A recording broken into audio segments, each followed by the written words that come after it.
right. Good evening, everyone. My name is Kyle Bibby. I'm the National Campaigns Manager for Common Defense. I'm a U.S. Naval Academy graduate, a Marine Corps veteran, and a veteran of the Afghanistan War. I want to thank you for joining us for our Black History Veterans panel. Every year during Black History Month, the country takes a collective pause to reflect on the diverse and unique history of Black Americans in the United States.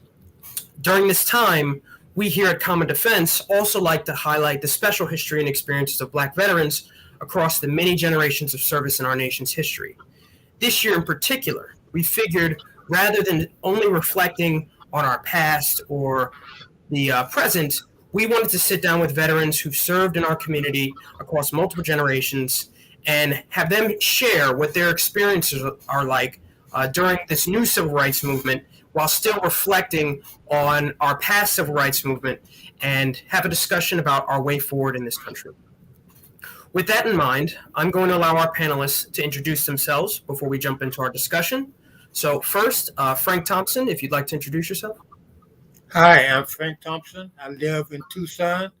I was Air Force from 1966 to 1973, basically a Vietnam era veteran. I served working on B-52 bombers and F-4 fighters. Thank you for joining us, Frank. Mossy, would you like to introduce yourself, please? Yes, I'm Mossy Wright, U.S. Army Vietnam combat veteran. I reside here in Bunker Hill, West Virginia, and my length of service from 69 to 70. I went to Vietnam in November of 69 and came back December 70. Thank you for joining us, Mossy. And Signa, would you like to introduce yourself, please? Hi, yes, my name is Signa Oliver. I'm a third generation Army veteran. I live in Phoenix, Arizona.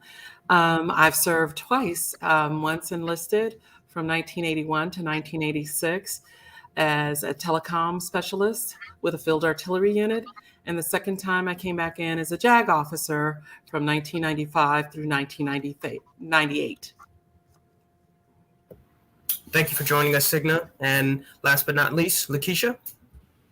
Hello, my name is Lakeisha Lloyd. I am a United States Army veteran. I served from 2001 to 2010. I reside here in Charleston, West Virginia, and I'm also a fellow organizer with Common Defense. Great. Thank you for joining us, Lakeisha. So let's get right into it. So to start this off, I figured I'd give a little backstory as to how we came to the topic for this panel. Currently in our country, we are watching what I referred to earlier and what many people are calling a new civil rights movement to preserve a lot of the rights that were secured back in the 60s, 70s, earlier. And we at Common Defense wanted to reflect on how our movement now compares to and was built on and really is a cause and effect from that movement back during the 60s, 70s, and 80s. So let me start by asking about some generational experiences, since we have a breadth of experiences here. What was the country's climate like when you joined the military? Specifically, what was the political and racial climate like, and how is it different from today? And I'll start with Mossy for this one, please.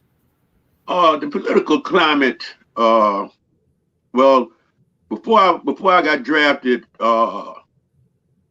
Martin Luther King had got assassinated, and I grew up in Arlington, Virginia, so it was chaos in D.C.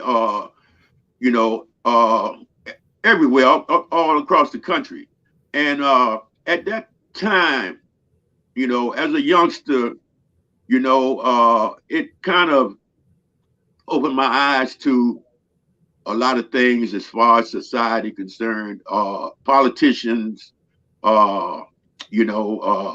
corporations, it's just self-serving. And I can't say that you particular areas of the country, because I say from the South the West all the way up to New York City. Things were just, it was bad. It was really bad. Upon going into service, I took my basic at Fort Benning, Georgia, Sand Hill. My ART I took at Fort Polk, Louisiana. I can say that all of my drill instructors were Vietnam veterans, the white sergeants and the black sergeants. And their job was really to prepare us for, whatever our MOS would be, and make sure that we that we have given all the information that they could give. So Vietnam, I was with the first cab, second to the fifth cab. When we were out in the boonies, I can say we were cohesive, for the things that we experienced.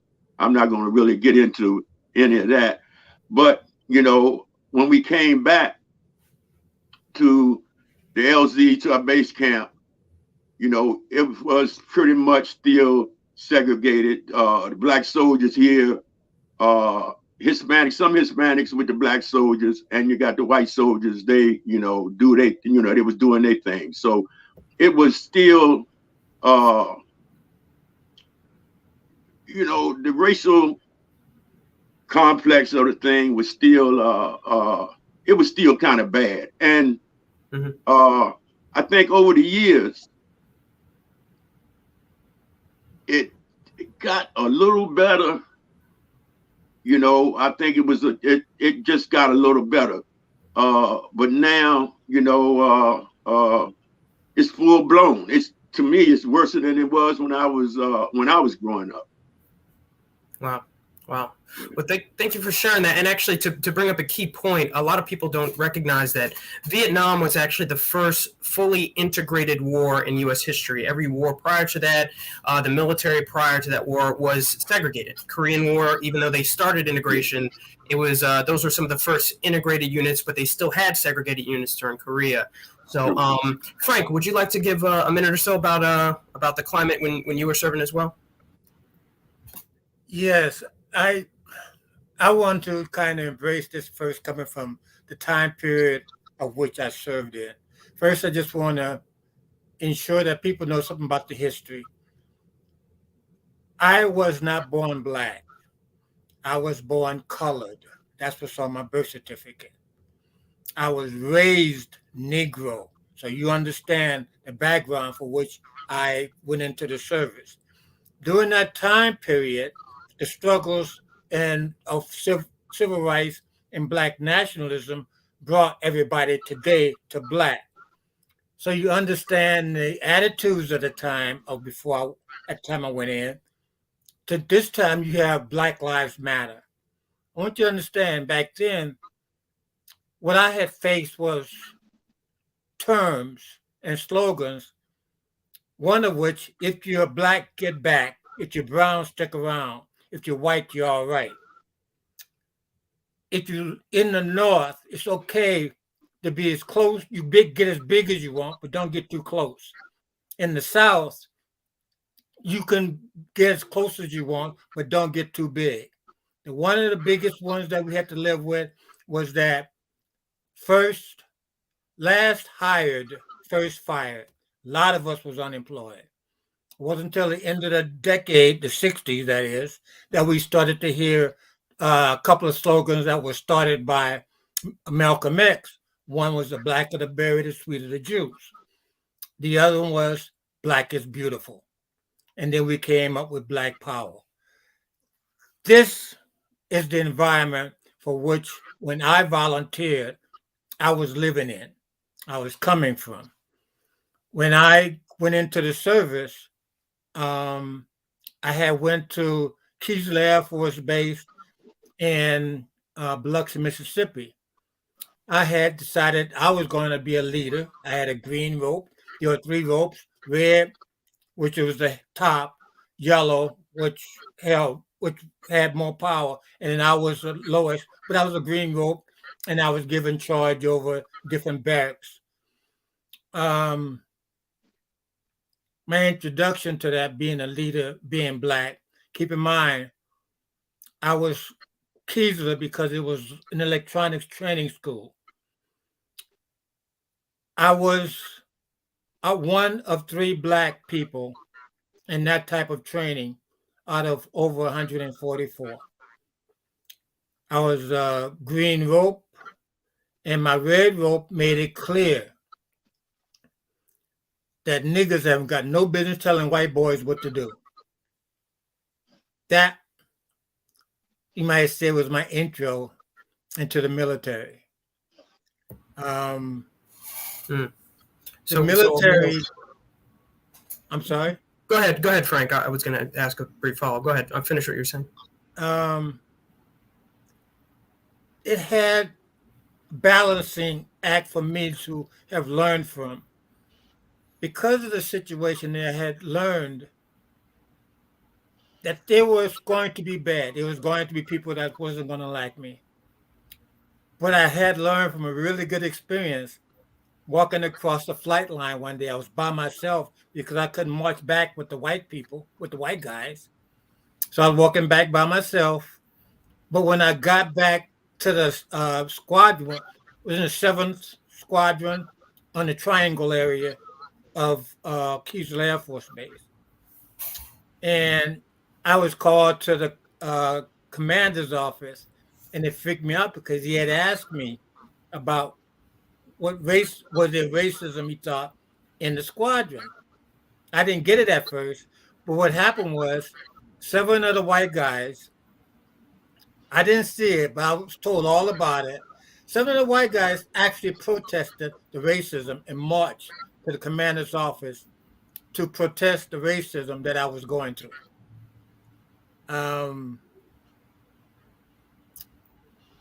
I felt a kind of brotherhood, and I guess that's why I stayed in the service that long, because there was a brotherhood and a bond that I was able to muster. There were those who were not kind, but there were also those who stood by you. And I had to make a decision when I was in the service, which ones I was going to connect with, cry about those who was going to be harsh, or just bond with those who wanted better for all of us. And that's what I did. So my military time was mixed, but all in all, I enjoyed it. Great. Thank you for sharing that, Frank. Signa, you want to give a little rundown? Sure. So since I served both enlisted and as an officer, very different experiences, as you can imagine. Enlisted, I served during the Reagan years, and you're a service member, so you're pretty much apolitical to whoever's the commander in chief. And like the Black service pioneers that have spoken before me, they set the standard, and I think it made it a little easier for people like me to come after you. So we appreciate it, and we do not discount the struggle that you had so that we could be in a better place. So thank you, gentlemen, for enduring. And then the second time was in the mid 90s to the late 90s, and President Clinton was the president. And that was when I was an officer. So, the experience was much different than when I was enlisted, because I had that respect that you give an officer. But I was also a Black female officer at the home of the infantry. So you can just imagine Fort Benning, Georgia, even in the mid to late 90s, what I endured. And I'll tell a quick little story. I had a few good men experience, because I was a JAG officer, where I had to go tell a full bird colonel, a battalion commander, to take a Confederate flag out from behind his desk, because soldiers of color did not feel that he was giving them a fair shake. So my light colonel gave me that assignment to go tell a full bird colonel, to take it down. And I went in and I did it. I was internally shaking and thinking where he could bury me at the home of the infantry, because there's a lot of land there, and he's a battalion commander. And, there was that dead pause, and he agreed to do what I told him to do. And I told him very succinctly, do not put it back up, sir, or I will prefer charges against you. Are we clear? And he indicated that he was. So it was just a very different experience. There were still signs of racism, nothing like, the gentleman that preceded us and the people that preceded us, I'm sure. But there were still those signs of racism. And sexism, of course, at the home of the infantry, great sexism that I endured. But all in all, the same as the other gentleman, I am proud of my service. I'm a third generation Army veteran. You can't take that away from me. Mm-hmm. Thank you for sharing, Signa. I'm sure that, at the moment being a little overwhelmed, but I don't know, to be honest, if somebody gave me the go-to to go tell the colonel to take down the Confederate flag, I might be bouncing as I walked in a little bit. But yeah, but I only had railroad tracks on my collar, and yeah, I can understand that. Definitely. And it's a little daunting, so. Yeah, no doubt. Yeah, and of course there is always the silent justice system of the military, which we could talk about in a moment. So Lakeisha, I'll let you round out the answers for this. I can't remember exactly what years you served, but obviously for us, I know we were roughly the same time dealing with forever wars and things like that. So you care to share? Yes. So I served from 2001 to 2010. So I'm a post 9/11 veteran. And I was also I was a combat military police officer. So, it was, we still had to deal with a lot, especially, just reiterating what Signa said here as a Black female. And, being a military police officer, being an MP, you're the most visible person on post. So you have to literally deal with everyone. And there was plenty of times, I will say that within my serving units, much to what Mr. Frank was saying, when we were on duty and we were in the field, doing training missions or whatever we may have you that we was doing, we was on patrols. Yeah, we were all together, but after that work day was over and we all went our separate ways, it was very it was segregated in a way. I had for the most part, most of us, most of my counterparts, regardless of race, and I will say it was a very diverse time. That there was still, I remember my first sergeant having to give our Friday briefing before we were going on for the weekend and saying, I don't care who you don't like, regardless of the color of their skin, but keep that stuff in your barracks room. Because we had issues with soldiers wanting to wear the Confederate flag, civilian, T-shirts and stuff when they are, and they're civilians, there's civilian clothes and not in uniform. And wanting to carry around their flags and things like that. So like that was actually something that needed to be said because it was becoming so prevalent. During that time, like I said, post 9/11, it was, I went in to basic training that February following 9/11. So at that time, everybody pretty much as a country was coming in, overall was coming together. But when but when we actually got into service, you could see that it was still very much divided. And so it was an interesting time. And, over the years of my service, it seemed right when it seemed like things were starting to get better as far as race relations went. As time went on, you could start seeing the decline of going backwards again.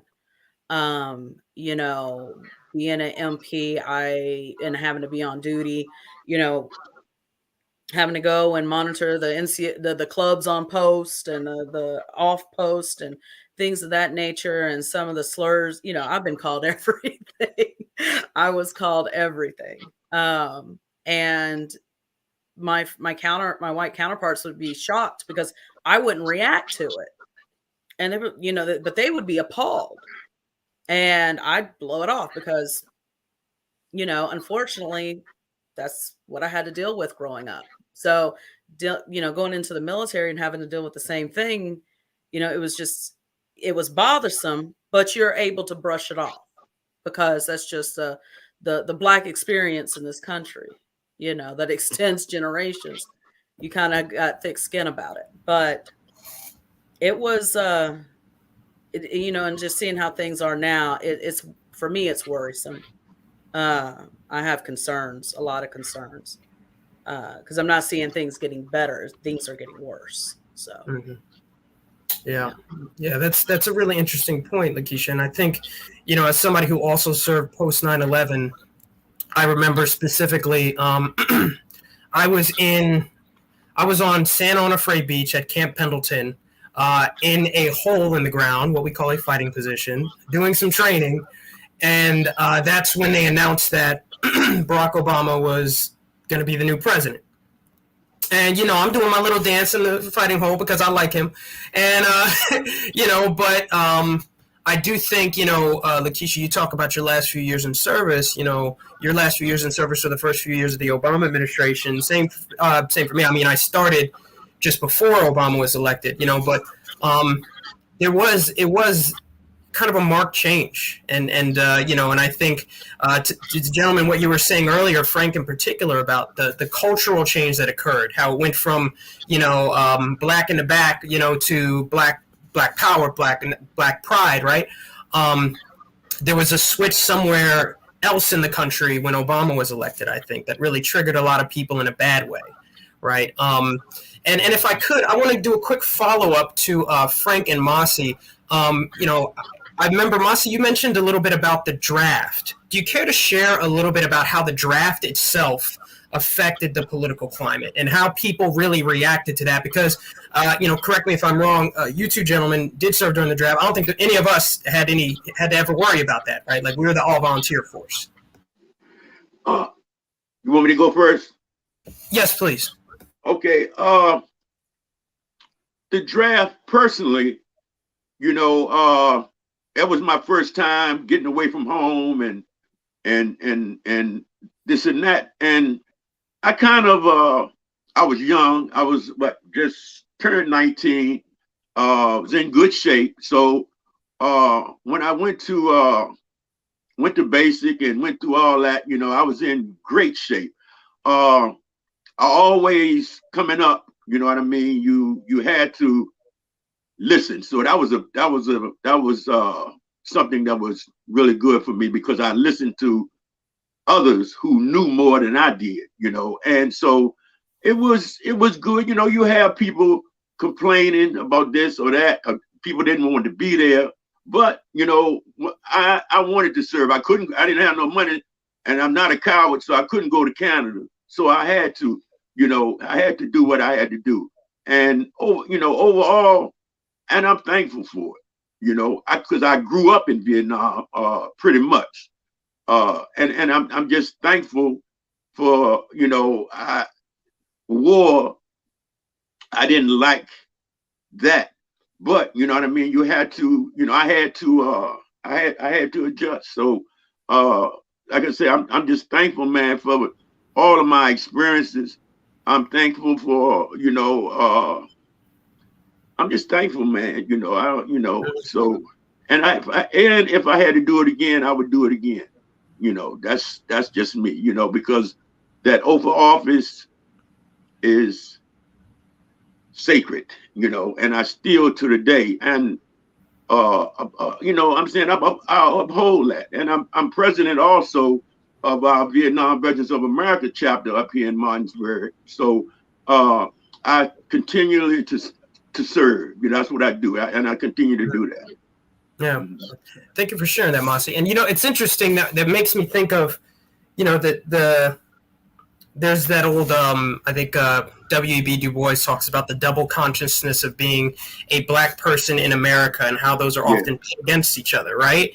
And it also, I think of that maybe for black veterans, it's almost a triple consciousness, right? Because we not only are black people in America, then we have to go off to war, which we hate. But, I think it's been pretty consistent here. Most of us, I think we look back at our service as it was a positive impact on our life.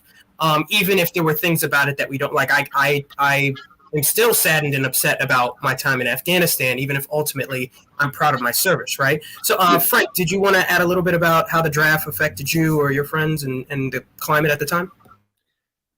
Well, for me, the draft was not as big a concern, although today I look back on it and wish that everybody had to face a draft. I think it helped people understand the country more. You have to understand the environment that I grew up in as black. South Central, basically in the streets. When I ended up enlisting, the recruiter really helped me out because actually I had just got out of jail. And I knew that I was going to either end up back in jail or dead. That was living on the streets of South Central. That's living on the streets of a lot of major cities. I did not grow up in, you might say, nice middle class society, but I ended up in jail. The guy told me he would work things out with it, but he enlisted me. I was fortunate. OSI and the military did the background check on my arrest record, and they came and told me that all of it was false. And they cleared that up and allowed me to move forward on a positive path so that I went forward with my military service. Keep in mind, again, this was a late 60s, early 70s. Because of my test scores, was in electronics. Out of 100 of us that went to a special electronics program, 2 of us were black. There were those who resented us being there. And then at the base I went to, I was stationed at my first assignment, radar station. There were 10 of us. I was the only black person in that career field, and I made sergeant before everybody else did. And I found out the hard way that was not a good thing for a black man to achieve. It wasn't. This is 1967, 1968.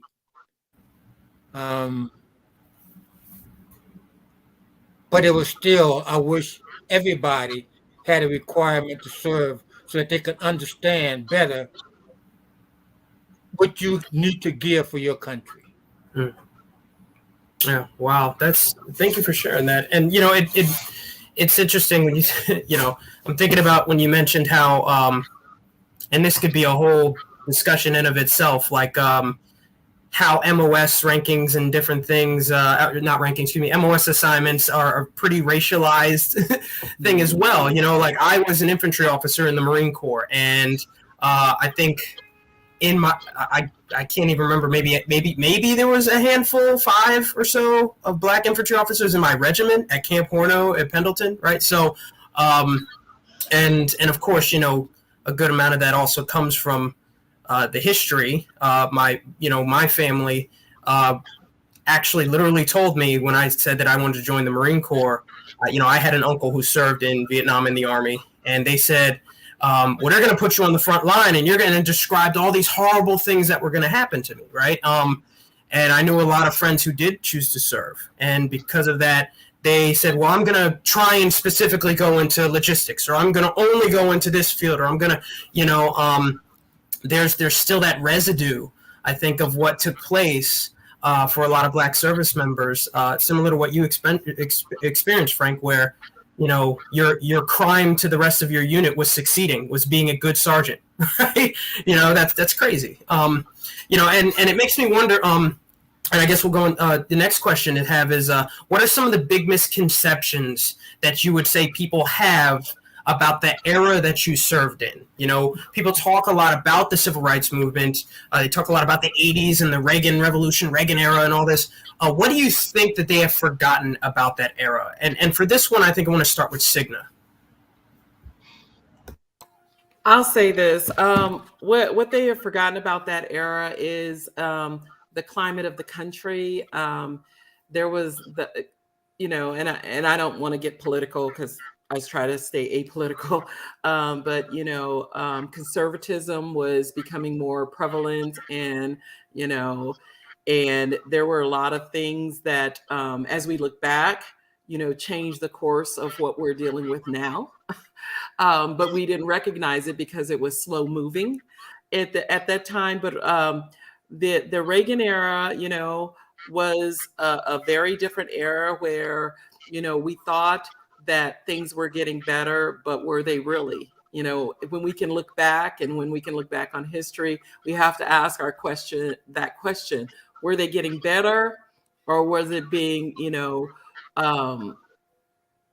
just going undercover? Because I listened to you, Kyle, and you, Lakeisha, about what happened after President Obama became president. You know, and we saw it in the country outside of the armed forces, and I am so shaken that it was going on inside the armed forces as well, and probably to a degree that I don't even want to know about, because I probably would have been preferring charges. But you know, there were things going on in the background. We were becoming, you know, we were a volunteer force, you know, unlike, you know, what Frank and Mossy experienced. You know, people were coming in for reasons such as education. That's why I came in, you know, to pay for my education. And we thought, you know, things would progressively get better, but I don't think they really were. And then when I came back in as an officer during the Clinton administration, you know, things were still in the undercurrent, not progressing, but somehow regressing. But we didn't notice it because we thought, you know, we were overcoming. And what did we overcome when we find ourselves into the year 2022 having the discussion we're having? Actually, we have in some places, we have less freedoms than were apparent when Frank and Mossy were serving. And how did we get that? And I take responsibility for that in my generation, because I think we went to sleep because we thought we were progressing, and we were not. So. Well, thank you for sharing that, Cigna. Lakeisha, you want to share? Yes, I mean, you know, I was just sitting here thinking, you know, about, you know, the period of time in which I served. You know, post 9/11, that, you know, went through the recession. You saw a lot more Black service members influxing the military at that time.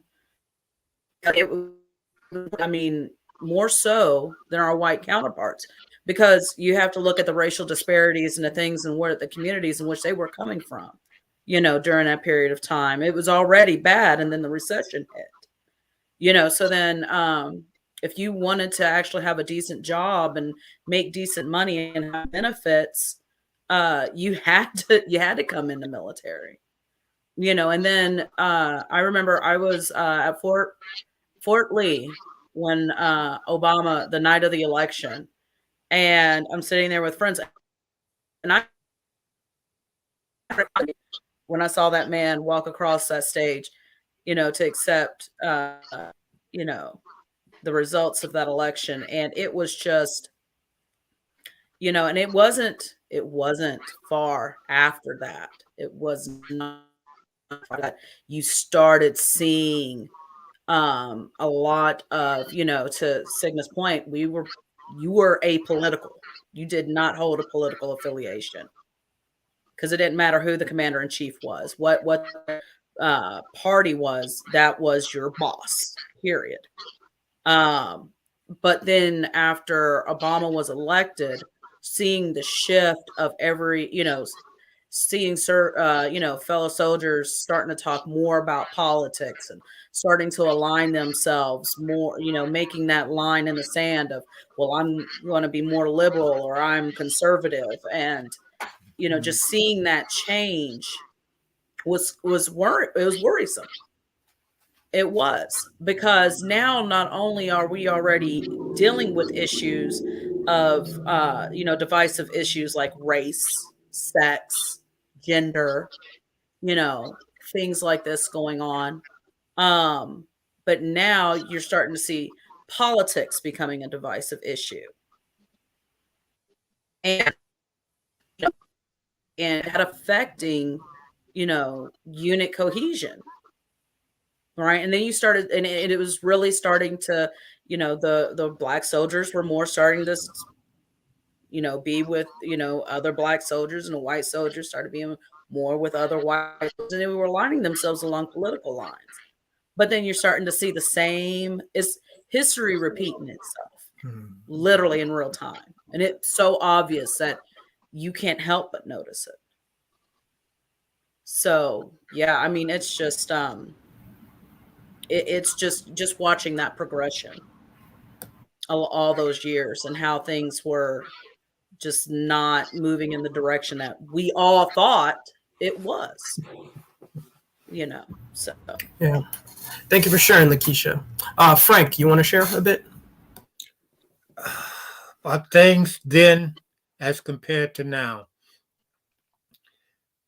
When I went in, what people here today, and I'm not trying to say this to take anything away from anybody, but today we hear a lot about Martin Luther King. When I was a kid, we heard a lot about Malcolm X also. And I don't hardly hear about Malcolm X.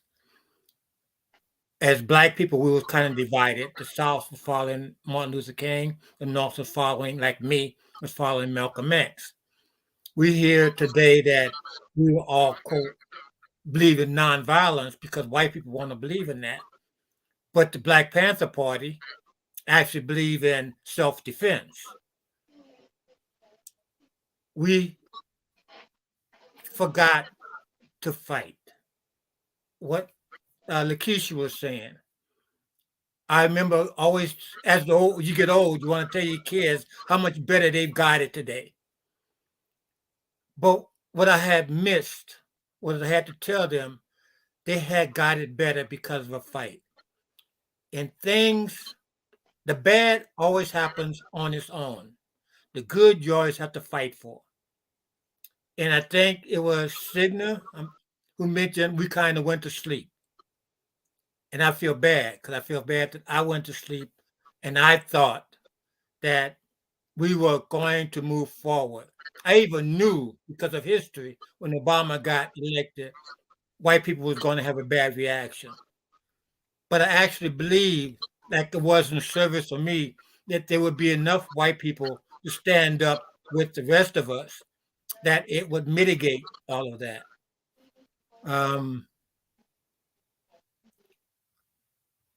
That didn't necessarily happen. And basically, that's why I'm here with Common Cause. Common Defense. I was a past president of VVA because when we came back, nobody wanted us. I believe Mosley might remember that. Oh, yeah. Nobody wanted us.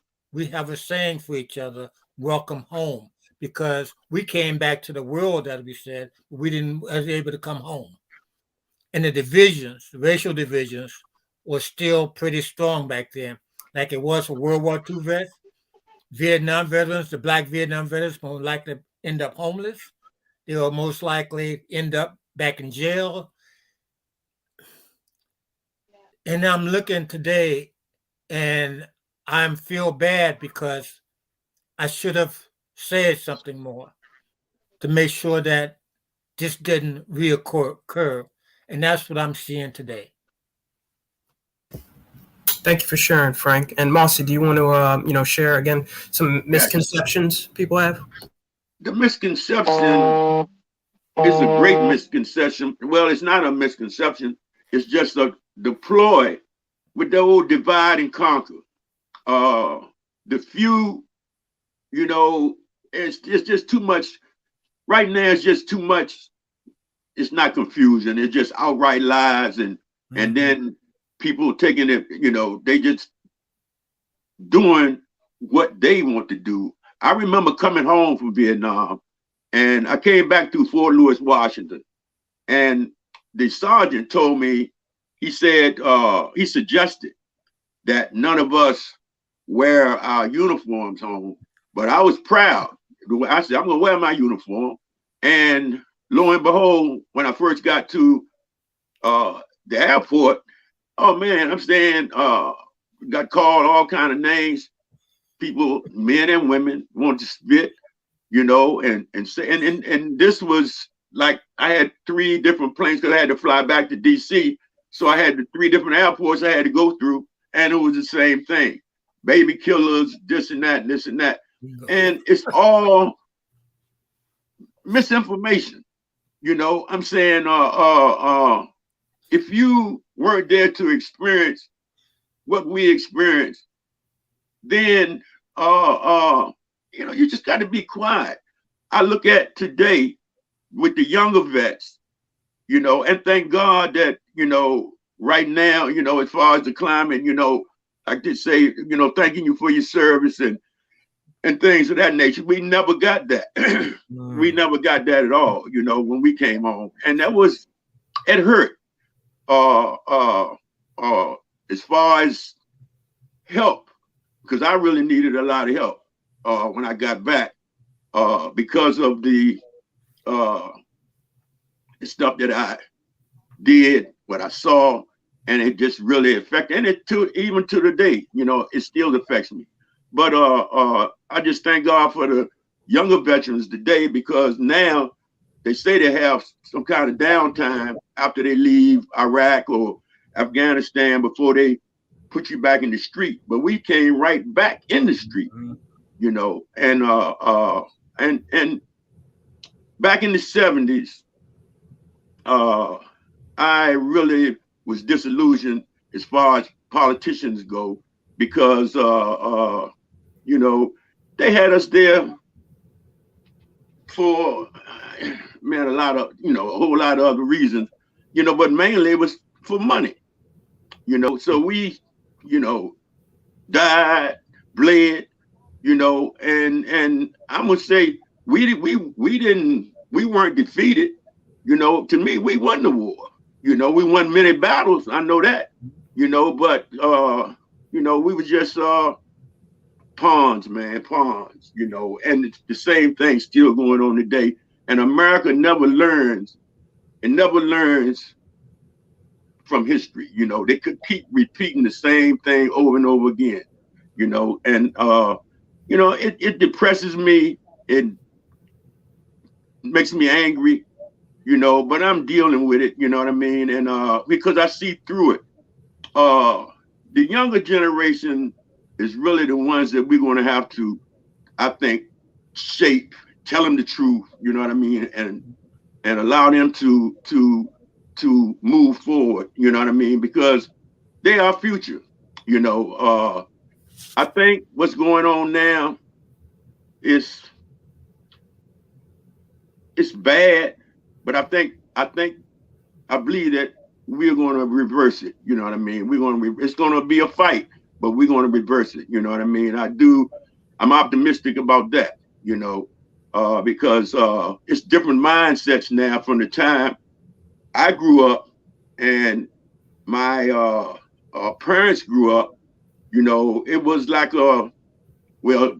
put that in me, but it was like a fear, you know. They kind of feared folks, you know what I mean. But now, you know, it's a different climate, and I really truly believe that the youngsters are going to, you know, they're going to, you know, we're going to prevail.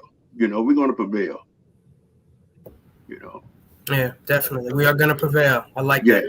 Mm-hmm. So, I want to move on to, this is going to be our last official question, then we might bounce to some questions from the people who are watching. But, as a Black person in America, how does it feel to see racial justice work still being fought today? And how are you still continuing to serve in your community? And let's start with Frank. Today, I kind of have mixed emotions. I'm going to use one aspect of everything I've seen, and that aspect is going to be the police and what we've seen in the last couple of years. In fact, we got a couple of trials going on. But it's hard to tell you from my point of view, because for me, this hasn't been going on for a couple of years. I've been seeing this for 50 years. 1972, there was a movie called Sweet Sweetback. I would hope a lot of young African Americans see it. It was the very first Black blockbuster movie. But nobody wants to talk about it because in the movie, a police officer was murdered. But it reflected the reality of our relationship with the police. And it hurts today when I hear the situation of that young Black man and a couple of Black women had to experience, and yet their lives, to me, wasn't valued. And I'm trying to figure out after 50 years, when do Black people decide that our lives matter? I guess it hurts and it bothers me because I grew up watching that. Like I said, I have a police record that's still open, and I didn't do any of those crimes, but I was set up to spend 15 to 20 years for that.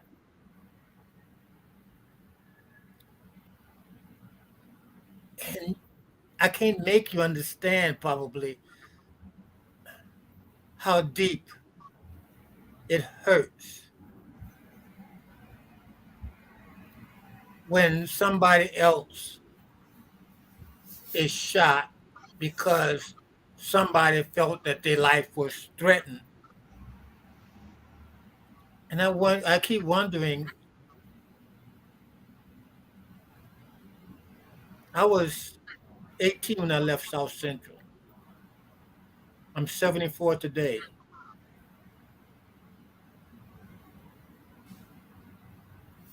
I don't know anymore. I'm with Common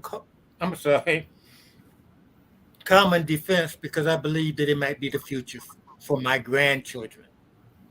Not for me, but for my grandchildren. You guys give me the hope that my grandchildren will have the life that I had always dreamed that we might be able to find. Thank you for sharing, Frank. We really appreciate that. Masa, you care to share? Yes, I agree with you, Frank, on that. As far as your grandkids, my grandkids, and also the kids in our community.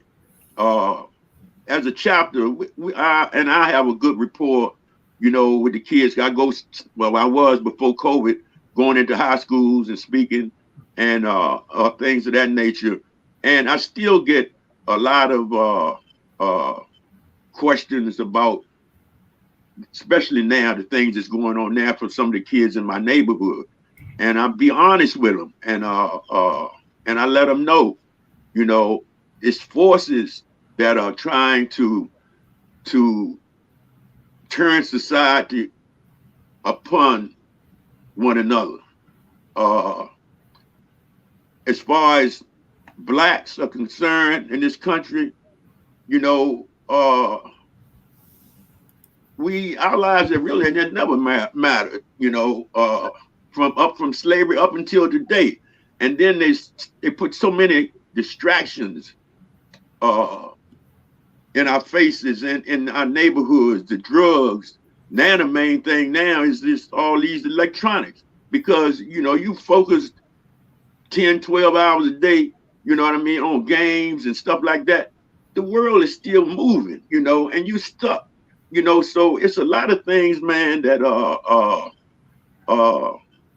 that we as common defense, we as brothers, fathers, mothers, you know, we need to start reaching out more, I think, you know, and I think, I thank God for common defense. I stay so busy, but I'm going to be more busy with common defense. I'm gonna spend more, you know, much more hours doing things, because I want to really get involved, man, and share.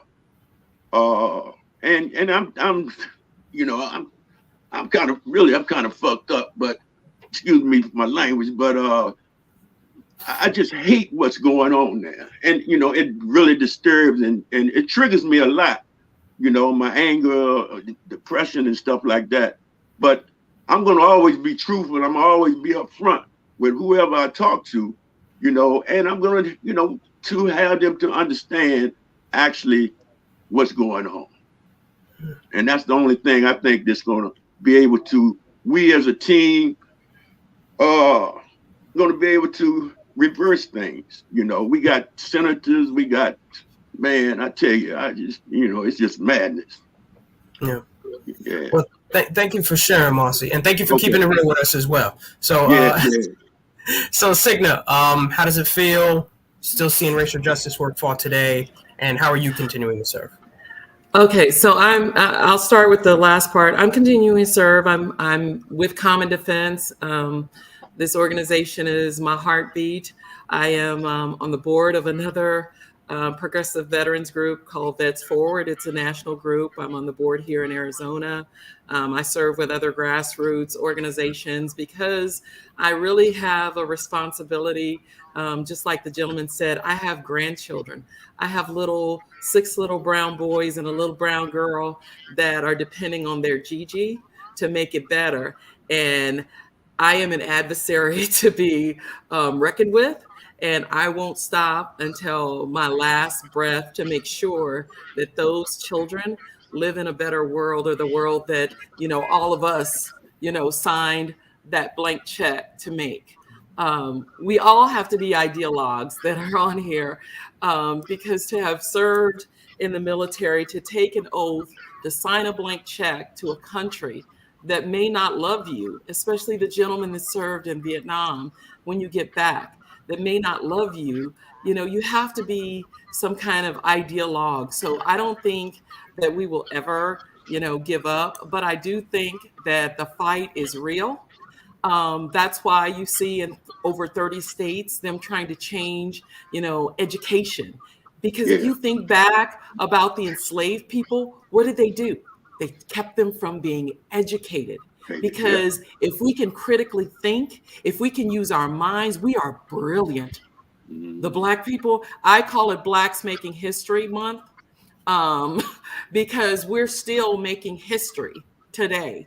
And we are standing on some very broad shoulders of people that endured things that I can never imagine enduring.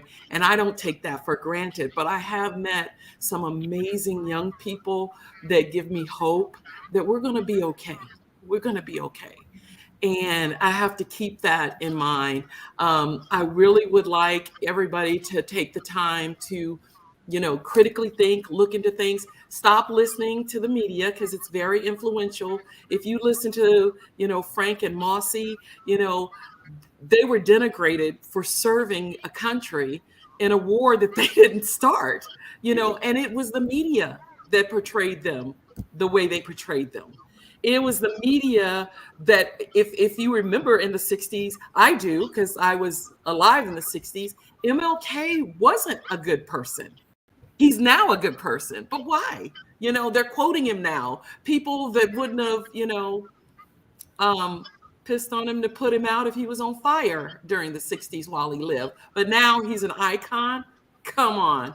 And a lot of that was the media. And a lot of that was the things that we were being told, but we need to open our minds. And the only way to do that is to, educate ourselves and find the truth. We need to find the truth of what's going on, not what people are telling us. Look a little deeper, peel that onion back and see what's really going on. And marginalized people usually know the truth before the others do. Yeah. So that's it.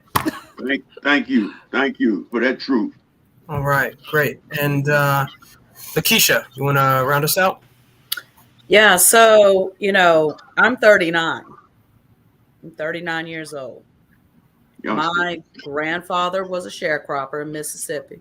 Mm-hmm. My daddy, when he was a little boy, was out there picking cotton, sharecropping. Okay. When I was a little girl, about 20 years ago, 9 years old, when we would travel from Texas to West Virginia to visit family, my mother, being white, we would have to go through sundown towns. And I would have to crawl down into the floorboard of the car. So people, when we had to drive through these towns, people didn't see a white woman with 3 little black children in the car with her because we weren't allowed to be there. So, and then we fast forward, my grandfather couldn't vote. And now sitting here is 2022, and we're still fighting the same fight. Right now, I've got 2 sons. One's graduating high school this year, but one's in the 5th grade. And right here in the state of West Virginia, we've got a bill, HB 4011, that states that they call it a transparency bill. But in it, it states that if you are a teacher and you say something that may make a child of another race feel guilty or uncomfortable, that teacher can be sued. So we're still dealing with the same things that we thought it was. For a while, though, I would say that we had rose-colored lenses on, thinking that everything was good and things were getting better, but they hadn't gotten better. They haven't gotten better, and it's continuously got worse. And now we are where we are today. And I am thankful that I found common defense, that I was introduced to common defense, because like the rest of us, we swore an oath to defend the Constitution and the people of the United States of America from threats, both foreign and domestic. Just because my contract date came up, don't mean that oath went away. So it gives us, being with common defense has allowed me to be able to tackle and work with wonderful people. Mossy right here in West Virginia, I get to work with him, Mr. Frank Thompson, Miss Signa. We have all met at one point or another. We've worked together on things together, and that's what it's going to take. And that's what it's going to take. And I am proud to be a part of it. Great. Well, we did have a question that came in that I want to share. It's actually based off, I think, Signa and Lakeisha, some of the last things that you were bringing up. One of the major flashpoints of the civil rights movement was education. And now, as you all mentioned, and everyone kind of chimed in a bit on, we're seeing a lot of bills being passed in different states that are looking to ban the teaching of Black history, ban Black authors. Who wants to share, just how do you feel about that? What do you think we can do about that? Signa, I think maybe I'll start with you, because you really went on about education being so important, and there's an old saying, I think, from it's either Maya Angelou or Toni Morrison. I think Maya Angelou is, if you know your history, you're being liberated, right? So why don't you go ahead, Signa, share a little bit. Well, yeah. So, they can't take knowledge from you. They cannot take knowledge from you. Once you have it, once you can think and reason, that's something you can't pay for and no one can take away from you. And that is what, just like Lakeisha said, just like we've all said, that is the focus. And we see it clearly. I don't know who else doesn't see it clearly, but we see it clearly. So we are to make sure, and I will say this, in my household growing up, I was educated, and Black history is American history, okay? Um, this is what, the United States of America is. We do love our country. I've been abroad. I love my country. I would not want to live anywhere else or, be of any other nation. But we've got flaws, and until we unmask ourselves and address them directly, we will never change. And we have to keep common defense has to keep it in the forefront, the truth. Like we've all said, it's important that the truth continually be told, and we not be silenced. They will not silence me. And if they silence me, like I said, I have 2 children and 2 bonus children and 6 little boys and a little girl that I'm teaching to be a fierce warrior, just like their Gigi. And that's going to be, I have an army with me. So, and I'm sure everybody on this panel can multiply that by many people. So we have to continue to fight and have our voices heard. And to my brothers, yes, I can do it like Martin, but I can also do it like Malcolm. Which one you choose, which one you'd like to meet. So. That's right. Yeah. One thing I've said before, I think people have this misconception that somebody just figured it out and there's one way to do it. No, we're on a highway and everyone has a different lane at times, right? So, but anyone else care to share just a little bit? I just want to say this one point, make this one point, and it's so important that, man, we vote. Yeah. It's so important that we vote, and be able to get the people out also to vote, although they putting up all these roadblocks and stuff like that, but we just got to get out, man, and vote. Definitely. Frank, Lakeisha, either? Yeah. I want to just comment on what Signa has said because it brought back memories. I heard that from the time I think I was 2 years old. Make sure you get your education. That's the only thing they can't take away from you. My grandmother beat that into me, verbally beat that into me every day I went to school. My mother, my family believed that make sure you get your education. That's the only thing they can't take away from you. What bothers me when related to this question, the term the CRT, now we all know what it is. It's just a slick form of trying to say Black history is invalid.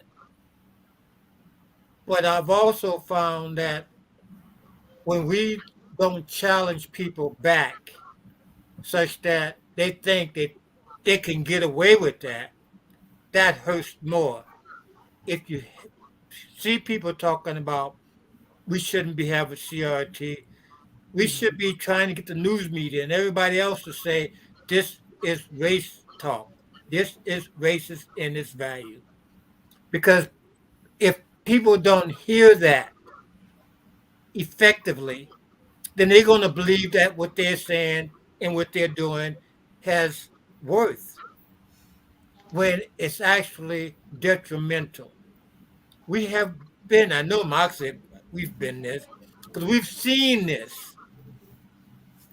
This amazes me to how much history repeats itself. And we just don't seem to want to learn, or we don't want to speak up. We don't want to challenge anybody else because it might hurt their feelings. But the truth just sometimes have to hurt.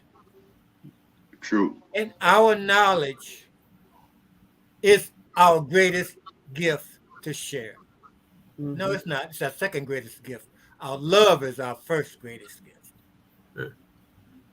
Yeah. That's how we move forward. Great. Thank you, Frank. And Lakeisha, you have anything? And after Lakeisha, we're going to go over some quick comments from people who've been watching, and then we're going to close out. But go ahead, Lakeisha. Yes, I mean, my father is the oldest boy in his family. He was the first one to go to college.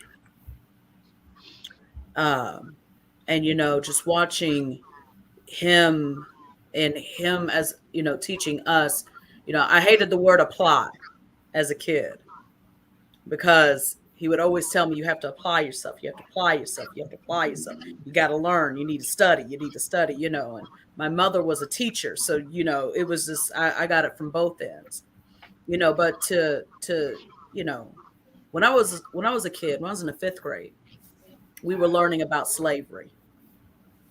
And I'll never forget, it was an essay on the back of the test, and it asked, describe the day of a life of a slave.